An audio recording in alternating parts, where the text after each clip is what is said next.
បងប្អូនសាក់ចិត្តមើលអ្នកណាមួយដែលអង្គុយឲ្យមិនលេងទូរស័ព្ទហ្នឹងអ្នកណាក៏លេងអ្នកណាក៏លេងនេះទេ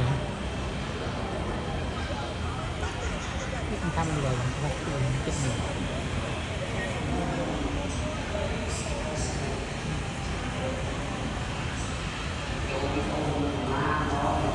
អូខេតែមានអ្នកដូចថាអីអត់លេងទៅស្គាល់អត់លេងមូលហេតុមិនគាត់លេងមូលហេតុដែលអ៊ីមិនលេងទូរស័ព្ទទី1គឺទូរស័ព្ទអ៊ីអស់លុយបាត់ទៅហើយព្រោះមិញគេខ្ចីតែអត់មានលេងទេហើយអ៊ីខាងនោះមូលហេតុមិនគាត់លេងទូរស័ព្ទមូលហេតុរបស់គាត់គឺទូរស័ព្ទមានតែមួយអញ្ចឹងកូនគាត់អ្នកលេងបាត់ទៅហើយណាមើលទៅតែដេកមិនរឹងទៅលេងទូរស័ព្ទ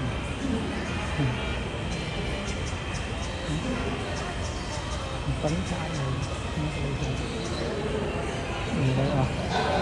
នេះណាក៏លេងនិយាយទៅជាច្រើនngười dânអត់ស្គាល់ខ្លួនឯងទៅមើលចូលចិត្តការ level នេះនិយាយប្រក់ទៅបានថា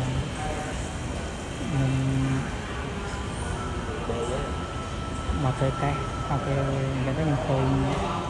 បងយើងមួយចំនួនគាត់លេងទូរស័ព្ទcũng ra lên khoទៅទៅnóក៏លេងដែរ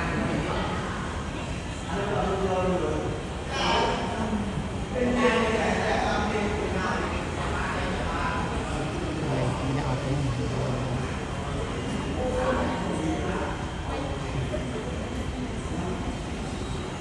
គឺអត់លេងមានតែប្រមាណហេតុផលដែលខ្ញុំលើកឡើងខាងលើខ្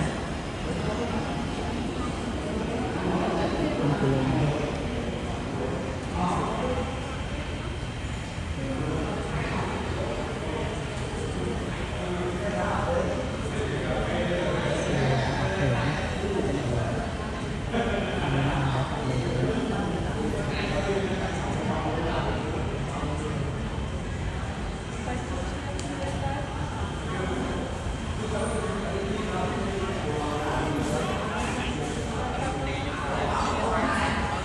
nó có lên này